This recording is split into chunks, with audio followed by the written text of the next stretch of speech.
Hello, I'm Valerie Biden Owens, chair of the Biden Institute at the University of Delaware. Today, I have the privilege of introducing Congresswoman Maggie Goodlander. Congresswoman Goodlander was first elected in 2025. She is a U.S. Representative from New Hampshire's 2nd Congressional District.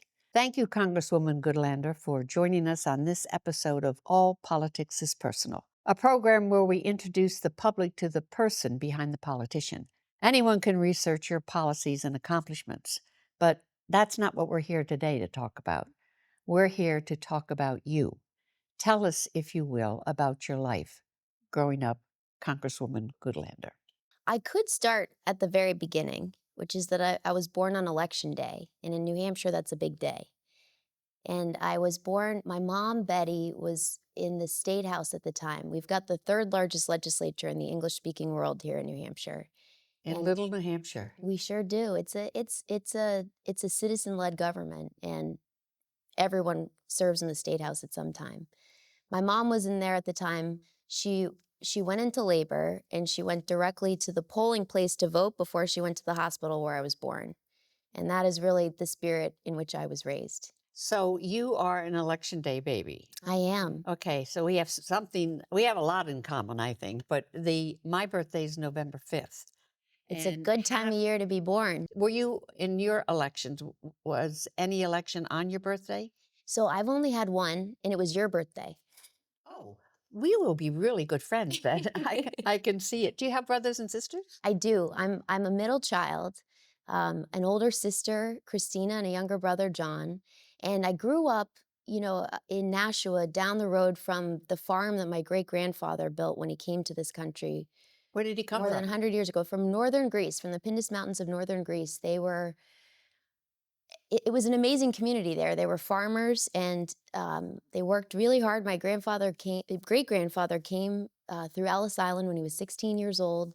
He didn't speak a word of English. He was all by himself, and he got a job as a dishwasher at the Waldorf Astoria Hotel in New York when he first came through Ellis Island. Yeah. And he eventually made his way to Nashua, where there was a really strong Greek community, and he built the farm that was the place from which my grandfather got his start as a farmer. And I grew up down the road from that farm, surrounded by a lot of cousins. We got 21 first cousins on my mom's side. Holy cow! Probably as many cousins as the Biden family. How many? What kind of farm? What kind of farming? So they had livestock, but really by the time I was growing up, it was cornfields and vegetables. And my family, it's in your blood when you've got that kind of connection to the land. And my grandfather grew up with his brothers, and he was an entrepreneur in his heart, but he loved farming, and he got his start on the family farm. But we grew up. Our house was just through the woods to the Nashua airport, and he would sell airplane rides at the Nashua airport. $1 million thrill for $1 bill was his slogan. Pretty darn good. It worked. And then he was doing door-to-door sales for Electrolux vacuum. I've met so many people who have bought a vacuum cleaner from my grandfather. Well, I don't think he was in Delaware, but I remember a little girl at my home, and a man knocking on the door. My mom opened it up, and it was an Electrolux salesman. Amazing. And she bought it. Did she? Yes, we had that is really funny. Yeah. Your brother and your sister, are they involved in politics? Growing up in New Hampshire, everyone's involved, and in our house, you had to.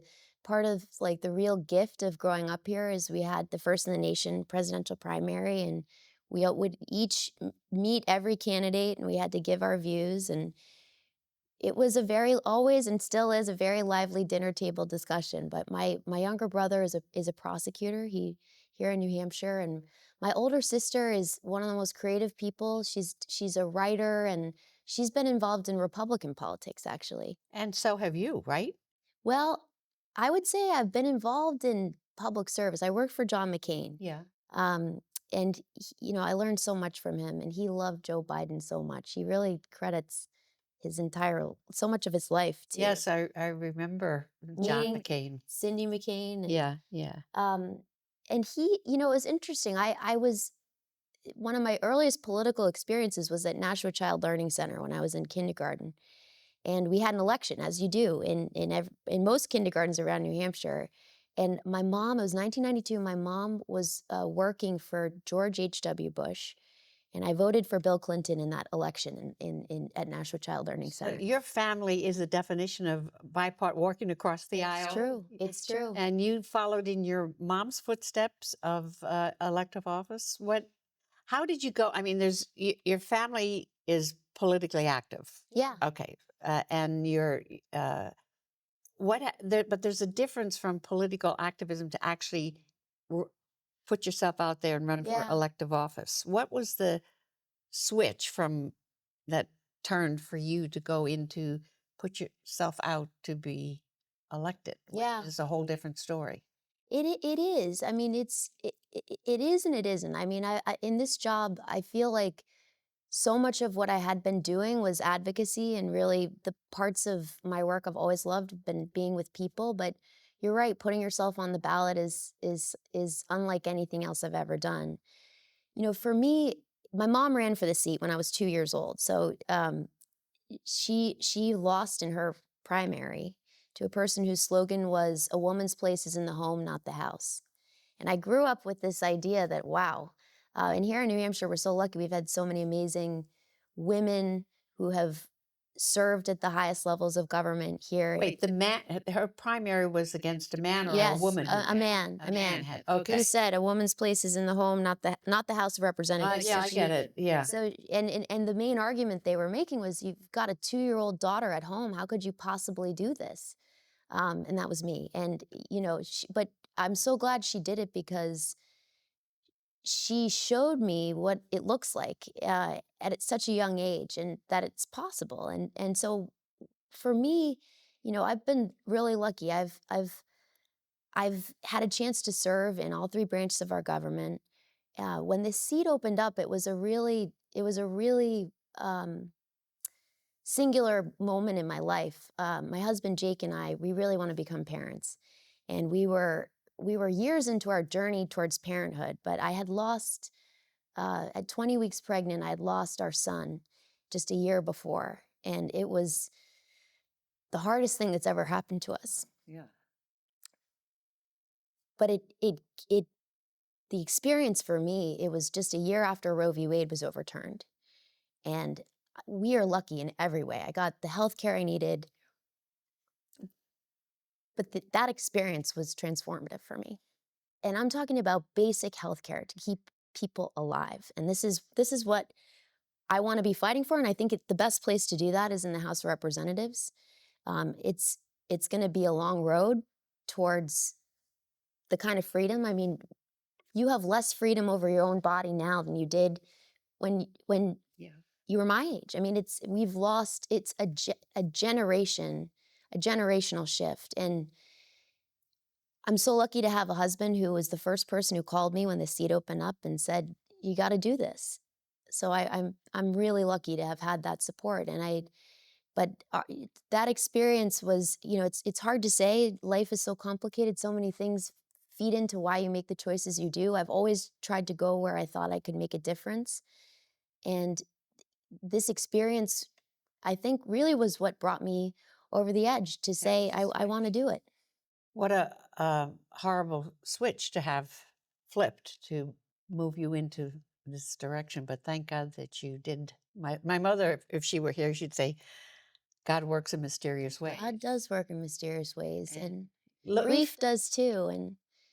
And that's the thing about it. Heartbreak really opens you up in a way that you can't always expect. Grief has a way of washing over you, and it has to pay its course. It's not linear. And today is interesting enough the anniversary of my nephew, Yeah. Beau Biden, who died 10 years ago today. So it never leaves. It so doesn't. Thanks for keeping the fight for all of us, For for men and women. It's I true. mean, the men are on our team. They are. They're good guys, So They they're are. good guys. I'm thinking of Beau today, and my dad died 10 years ago, right around this time. It was just before Jake and I were getting married, actually.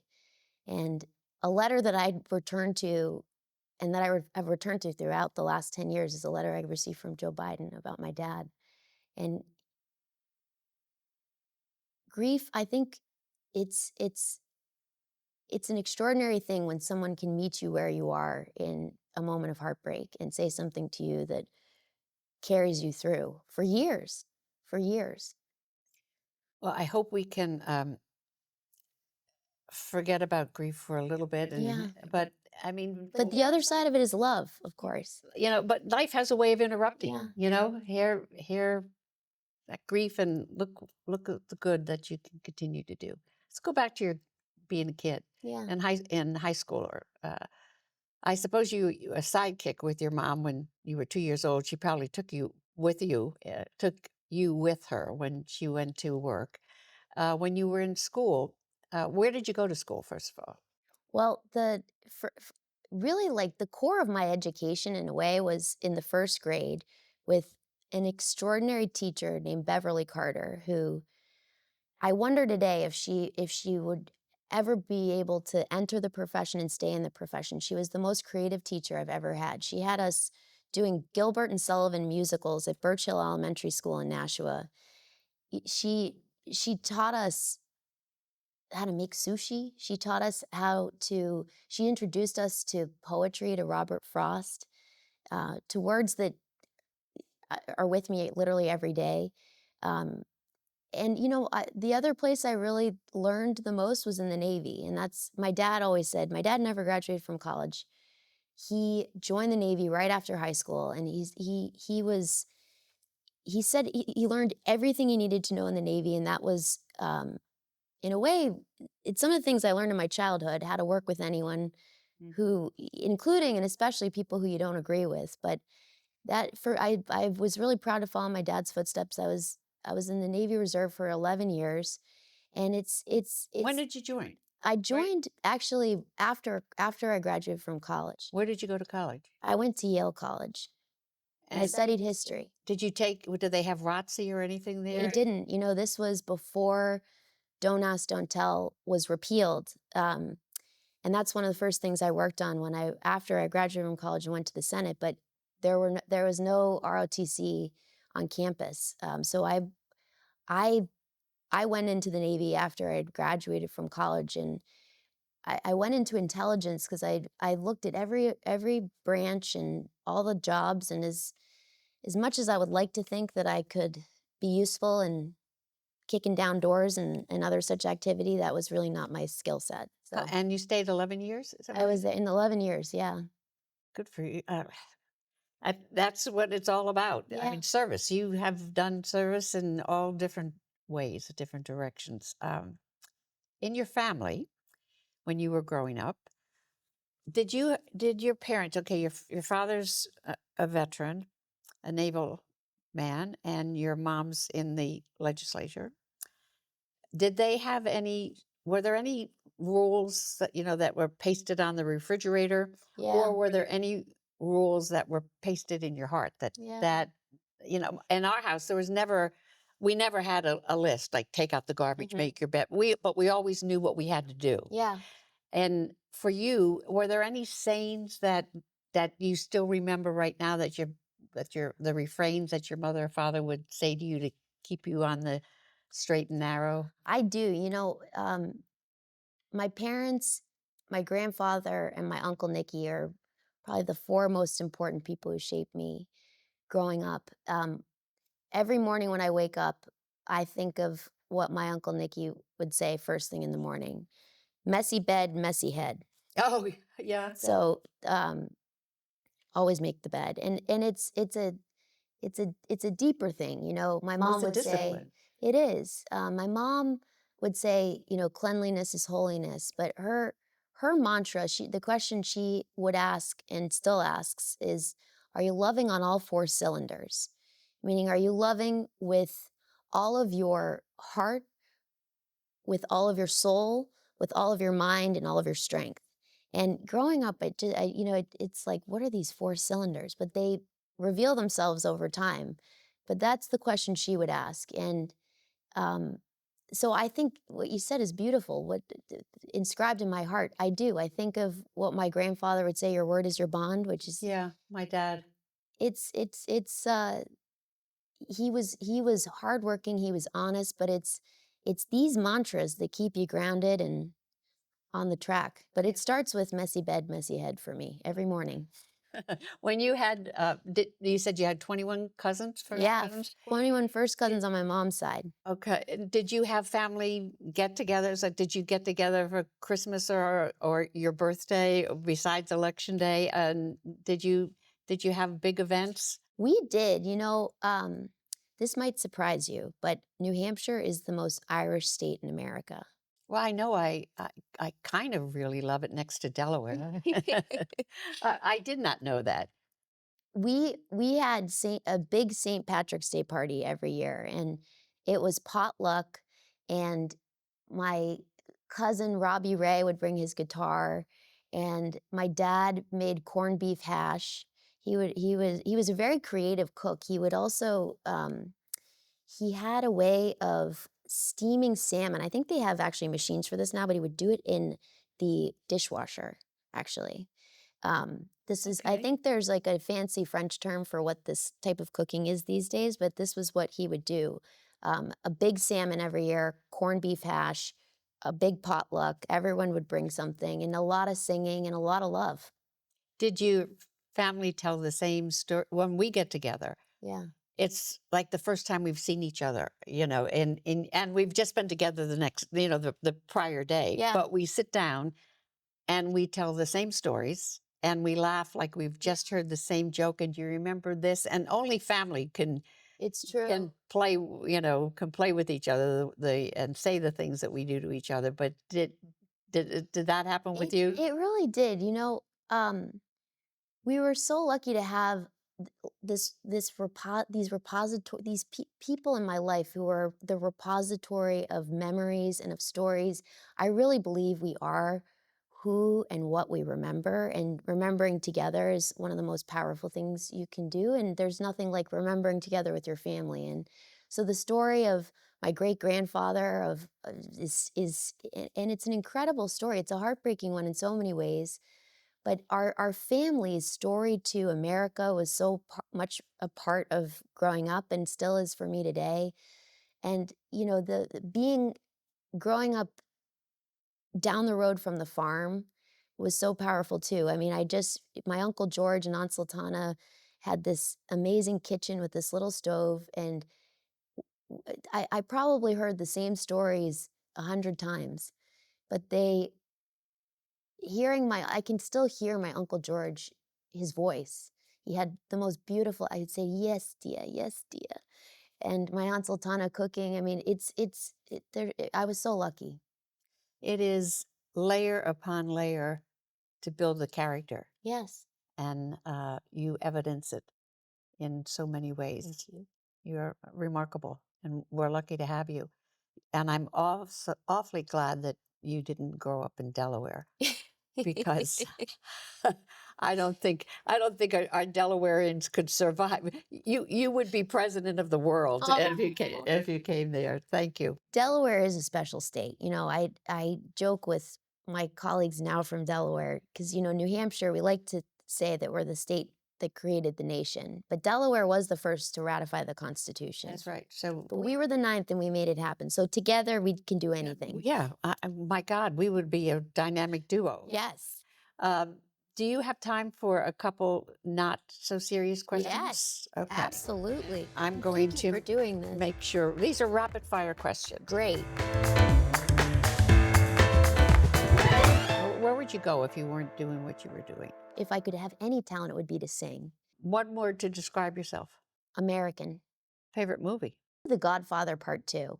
Favorite music? I love anything with soul. Do you have a theme song? The song that I've always been using is American Girl, which I love. I love a part of that song. Favorite food? Spanakopita. Do you have a hidden talent that we don't know about? Well, one thing that I love to do, especially with my husband, we love to write original lyrics to existing songs. You're a Scorpio, November 4th. I sure am. I'm November 5th. Do you put any stock into that? You know, I've heard so many different theories of the Scorpio, like that there are two types of Scorpios. My uncle Nicky always says to be guided by the stars, but not ruled by them. So I always am interested in what people's horoscope signs are. I think it can sometimes give you insights. Um, I have never really related to the Scorpio, but do you relate to the Scorpios? Well, I think it's the good part I want to. Yeah, It's powerful, strong, powerful, yeah, passionate. resilient. Yeah. And I would say just off the cuff, you fit the mold. I Good mean, part. thank you, Valerie. And thank you to our partners at the Stavros Niarchos Foundation. And remember, all politics is personal.